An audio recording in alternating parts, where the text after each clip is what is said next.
भारतीय मूलका 5 जना प्रधानमन्त्री जसले विश्वका 5 देशको शासन चलाइरहेका छन्। कुन देशको शासन चलाइरहेका छन् त? यसबारेमा सबै जानकारी। नेपालबाट 9000 मेगावाट बिजुली किन्ने बङ्गलादेशको ठूलो घोषणा। तत्कालै 50 मेगावाट बिजुली किन्ने अन्तिम तयारी। गोर्खा भर्ती खारेज गर्ने नेमकिपाको घोषणापत्र सार्वजनिक। एमसिसीका कारण नेपालमा युद्धको खतरा बढेको विजुक्षेको दाबी। म्यानमारमा हवाई हमलामा परि 50 जनाको मृत्यु, राष्ट्रसङ्घले जनायो आपत्ति। र नेपालबाट फिर्ता भइन् चिनिया राजदूत याङसी, नेपालसँगको गहिरो सम्बन्धको सधैँ कदर गर्ने दाबी। नमस्कार, ग्रेटर नेपाल टिभीले तयार पारेको न्युज अपडेटबाट यहाँलाई हार्दिक स्वागत छ। अब न्युज अपडेट विस्तारमा। भारतीय मूलका बेलायती सांसद ऋषि सुनक बेलायतको प्रधानमन्त्री बनेका छन्। सुनकको यो उपलब्धिप्रति भारतीय सामाजिक सञ्जालमा निकै उत्साह छाएको छ।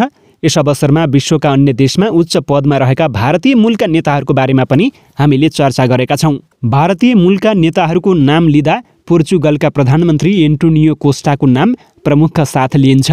एन्टोनियोका बुबा ओर्लान्डो कोस्टा कवि थिए। औपनिवेशिक विरोधी आन्दोलनमा भाग लिएका ओर्लान्डोले पोर्चुगली भाषामा प्रसिद्ध पुस्तक साइन अफ इन्गर लेखेका थिए।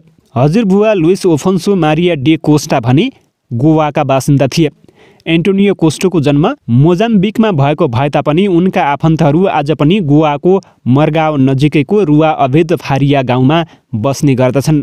आफ्नो भारतीय पहिचानको बारेमा कोस्टाले एकपटक भनेका थिए, मेरो छालाको रङले मलाई केही गर्नबाट रोकेको छैन। म मेरो छालाको रङसँग सहजताका साथ बाँचिरहेको छु।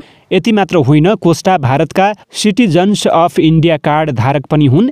उनको ओसिआई कार्ड सन् 2017मा भारतका प्रधानमन्त्री नरेन्द्र मोदीले उनलाई हस्तान्तरण गरेका थिए। मोरिसका प्रधानमन्त्री प्रविन्द जगन्नाथ पनि भारतीय मूलका राजनीतिज्ञ हुन्।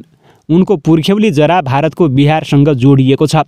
प्रविन्दका पिता अरिन विरुद्ध जगन्नाथको गणना पनि मौरिसका बलिया नेताहरूमा गनिन्थ्यो, जो मरिससको राष्ट्रपति र प्रधानमन्त्री भएका थिए। हाल प्रधानमन्त्री रहेका प्रविन्द जगन्नाथ केही समय अघि ब्रान्सी आएका थिए, जुन बेला उनले आफ्नो पिताको अस्थि गङ्गामा विसर्जन गरेका थिए। यससँगै उनी विभिन्न अवसरमा भारत आउने गरेका छन्। मरिससका वर्तमान राष्ट्रपति पृथ्वीराज सिंह रूपन पनि भारतीय मूलका राजनीतिज्ञ रहेका थिए। सिङ्गापुरकी राष्ट्रपति हलिमा याकुब पनि भारतीय मूलकी हुन्। उनका पिता भारतीय थिए भने आमा मलाय मूलकी थिइन्। सिङ्गापुरमा मलाय जनसङ्ख्या लगभग 15% रहेको छ। हलिमा याकुब सिङ्गापुरकी पहिलो महिला राष्ट्रपति पनि हुन्। यसअघि उनले सिङ्गापुरको संसदमा सभामुखको भूमिका निर्वाह गर्दै आएकी थिइन्। उनी सिङ्गापुरको पहिलो महिला सभामुख पनि हुन्। ल्याटिन अमेरिकी देश सुरिनामका राष्ट्रपति चन्द्रिका प्रसाद सन्तोखीको सम्बन्ध पनि भारतसँग जोडिएको छ। चान सन्तोखी भनेर चिनिने यी नेता एक भारतीय सुरिनामी हिन्दू परिवारमा जन्मिएका थिए। केही रिपोर्टका अनुसार चन्द्रिका प्रसाद सन्तोखीले शपथ पनि संस्कृतिमा लिएका थिए। क्यारिबियन देश गुयानाका राष्ट्रपति रथान अल्लीका पुर्खा भारतका थिए, तर उनी भने सन् 1980मा भारतीय गुयानी परिवारमा उतै गुयानामा जन्मिएका थिए। सेसेलका राष्ट्रपति वाबेल राम कलावन पनि भारतीय मूलका राजनीतिज्ञ हुन्।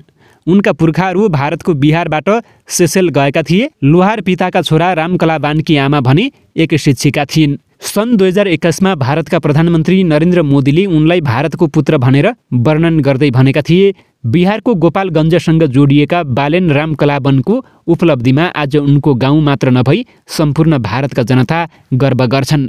अमेरिकी उपराष्ट्रपति कमला ह्यारिस पनि भारतीय मूलकी शीर्ष विदेशी नेताहरूमा पर्छिन्। सन् 2021मा राष्ट्रपति बाइडेनको अनुपस्थितिमा 85 मिनेटका लागि अमेरिकी राष्ट्रपतिको अधिकार दिइएको थियो। योसँगै कमला ह्यारिस अमेरिकी इतिहासमा राष्ट्रपतिको कार्यभार सम्हाल्ने पहिलो महिला बनेकी थिइन्। यसअघि कमला ह्यारिसले अमेरिकी लोकतन्त्रको 250 वर्ष लामो इतिहासमा पहिलो महिला, पहिलो अश्वेत र पहिलो एसियाली मूलकी अमेरिकी महिला उपराष्ट्रपति बनेर पनि इतिहास रचेकी थिइन्। कमला ह्यारिसले भारतसँगको आफ्नो सम्बन्ध खुलेरै उल्लेख गर्ने गर्छिन्। आफ्नो 2018को आत्मकथा द ट्रुथ वी टोल्डमा उनले लेखेकी छन्, मानिसहरूले मेरो नाम अङ्ग्रेजीको अल्पविराम चिन्ह जसरी उच्चारण गर्दै कोमाला भन्छन्, तर मेरो नामको अर्थ कमलको फूल हो। भारतीय संस्कृतिमा यसको ठूलो महत्त्व रहेको छ। कमलको बोट पानी मुनि हुन्छ, फूल पानीको सतहभन्दा माथि फुल्छ, जराहरू नदीको किनारामा बलियोसँग जोडिएका हुन्छन्। कमला भारतमा जन्मिएकी आमा र अमेरिकामा जन्मिएका पिताकी सन्तान हुन्। बङ्गलादेशले नेपालसँग 50 मेगावाट विद्युत खरिद गर्ने भएको छ। प्रधानमन्त्री शेख हसिनासँग बङ्गलादेशका लागि नेपालका राजदूत घनश्याम भण्डारीले आज गरेको शिष्टाचार भेटवार्तामा प्रधानमन्त्रीले सो विषय जानकारी गराएका हुन्। सन् 2040 सम्म बङ्गलादेशले कुल 9000 मेगावाट बिजुली खरिद गर्ने यसअघि नै सार्वजनिक गरिसकेको छ। बङ्गलादेशले भारतीय कम्पनी ग्रान्धी मल्लिकार्जुन रावले निर्माण गर्ने माथिल्लो कर्णाली जलविद्युत आयोजनाबाट 500 मेगावाट बिजुली लैजाने सहमति गरेको छ। शिष्टाचार भेटमा शिक्षा, पर्यटन, ऊर्जा, व्यापार र पार वहन लगायतका विषयमा कुराकानी भएको बङ्गलादेश स्थित नेपाली दूतावासले जनाएको छ। सो अवसरमा राजदूत भण्डारीले पछिल्लो 50 वर्षमा सरकारी र दुई देशका जनता बीचको सम्बन्ध निरन्तर समृद्ध हुँदै गएको, एकअर्का देश बीचको सहकार्यका अलावा असल छिमेकीको सम्बन्ध रहेको बताएका थिए। प्रधानमन्त्री हसिनाले नेपालको राजनीतिक र नागरिक समाजले बङ्गलादेशको स्वतन्त्रता सङ्ग्राममा नेपाली राजनीतिक तथा नागरिक समाजले गरेको सहयोगको स्मरण गर्दै दुई देश बीचको द्विपक्षीय सम्बन्ध उत्कृष्ट रहेको बताएकी थिइन्।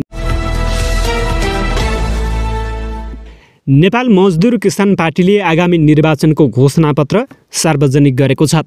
मङ्गलबार काठमाडौँमा पत्रकार सम्मेलन गर्दै नेमकिपाले चुनाव लक्षित घोषणापत्र सार्वजनिक गरेको हो। घोषणापत्रमा गोर्खा भर्ती खारेज गर्नेदेखि मुलुकमा रासायनिक मल कारखाना खोल्नेसम्मका विषय समेटिएका छन्। घोषणापत्रमा माध्यमिक शिक्षा अनिवार्य रूपमा निशुल्क गर्नुपर्ने र विश्वविद्यालय शिक्षालाई सहज बनाउँदै लैजानुपर्ने उल्लेख रहेको छ। यस्तै शिक्षामा बजेट बढाउनुपर्ने, स्थानीय तहलाई स्वायत्तता र विकेन्द्रीकरणको अधिकार दिइनुपर्ने लगायत विषयहरू नेमकिपाले आफ्नो घोषणापत्रमा समेटेको छ। नेमकिपाले सङ्घीयताको औचित्यमाथि प्रश्न उठाउँदै निर्वाचनपछि बलियो प्रतिपक्षको रूपमा संसदमा प्रस्तुत हुने जनाएको छ। खोप कलेजलाई विश्वविद्यालय बनाउन आफ्नो पार्टीले अहम भूमिका निर्वाह गर्ने घोषणापत्रमा उल्लेख रहेको छ। समाजवादको विकल्प नभएको ठहर्याउँदै नेमकिपाले वर्तमान राजनीतिक दलहरूको कार्यशैलीको तीव्र आलोचना गरेको छ। उसले भारतसँग भएको असमान सन्धिहरू खारेज गर्न आफ्नो पार्टीले पहल गर्ने घोषणापत्रमा उल्लेख गरेको छ। यस्तै नेपाल मजदुर किसान पार्टीका अध्यक्ष नारायणमान बिजुक्छेले एमसिसी देशको अहितमा रहेको बताएका छन्। मङ्गलबार काठमाडौँमा पार्टीको घोषणापत्र सार्वजनिक कार्यक्रममा बोल्दै नेमकिपा अध्यक्ष बिजुक्छेले अमेरिकी सहयोग परियोजना एमसिसीका कारण नेपाल युद्धमा फस्ने स्थिति आएको बताएका हुन्। बिजुक्छेले भने एमसिसी पारित भएपछि के थाहा भयो भने दक्षिण एसियाली मुलुकहरूमा अमेरिकाले आफ्नो प्रभाव फैलाउँदै जानेवाला छ, जसका कारण दक्षिण एसियाली मुलुकमा युद्धको खतरा बढ्दै गएको छ। अहिलेको सरकारले एमसिसी पास गर्यो, तर नेमकिपाले निरन्तर त्यसको विरोध गरेको उनले बताएका छन्। अहिले संसारमा दक्षिणपन्थीहरूको प्रभाव बढ्दै गएको उनको भनाइरहेको छ। बिजुक्छेले भने हिन्दुस्तान र चीनको सीमा विवादमा मद्दत गर्नुभन्दा आगोमा घिउ थप्ने काम पश्चिमा देशहरूबाट भइरहेको छ।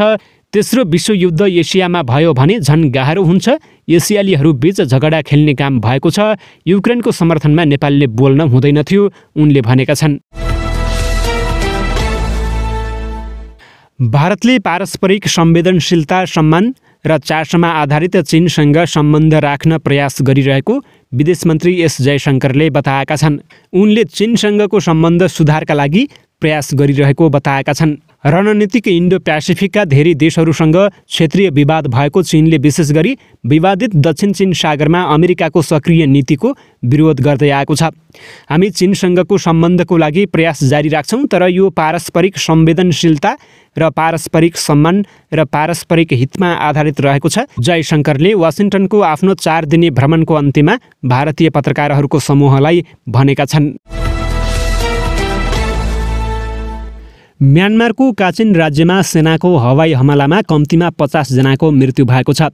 काचिन इन्डिपेन्डेन्स आर्मी KIA को राजनीतिक समूहको 62औं स्थापना दिवसको अवसरमा आयोजित कार्यक्रममा सेनाले हवाई आक्रमण गरेको KIA का प्रवक्ता नाउ बुले रोयटर्ससँग कुराकानी गर्दै जानकारी दिएका छन्। स्थानीय सञ्चार माध्यम द इराबडीले सो आक्रमणमा कम्तीमा 50 जना मारिएको समाचार प्रकाशित गरेको छ। यसको आधिकारिक रूपमा पुष्टि भने हुन बाँकी रहेको छ। अमेरिकामा रहेको यसको शुभेच्छुक संस्था क्याचिन एलायन्सले सो घटनामा मारिनेमा क्याचिन कलाकार, स्थानीय र केआइओका नेताहरू रहेका बताएको छ। सैन्य जुन्ताले कु गर्दै सत्ता आफ्नो हातमा लिएसँगै म्यानमारमा द्वन्द्व जारी रहेको छ। मानव अधिकारवादी सङ्घ संस्थाले त्यसयता त्यहाँ स्वतन्त्रता र अधिकारको अवस्था निकै कमजोर बनेको बताउँदै आएका छन्। सेनाले विद्यालय समेतमा हिंस्रक आक्रमण गर्ने गरेको ती संस्थाहरूले जानकारी दिएका छन्। देशभर नै जुन्ताको शासन विरुद्ध विद्रोही समूहहरू खडा भएका छन्। नेपालका लागि चिनिया राजदूत हौ याङछी आफ्नो 4 वर्षीय कार्यकाल सम्पन्न गरेर स्वदेश फर्किएकी छन्। स्वदेश फिर्ता हुनुअघि राजदूत याङछीले नेपालमा रहँदा गाँसिएको गहिरो मित्रताको आफूले सधैँ कदर गर्ने विश्वास दिलाएकी छन्। उनले सामाजिक सञ्जाल ट्विटरमा भनेकी छन्, कार्यकाल पुरा गरेर म मैत्रीपूर्ण र सुन्दर छिमेकी नेपाल छाडेर जाँदैछु। सम्पूर्ण नेपाली मित्रहरूमा हार्दिक धन्यवाद ज्ञापन गर्न चाहन्छु। नेपालमा रहँदा जीवनका सबै क्षेत्रका साथीहरूसँग गाँसिएको गहिरो मित्रताको म सधैँ कदर गर्नेछु, उनले भनेकी छन्।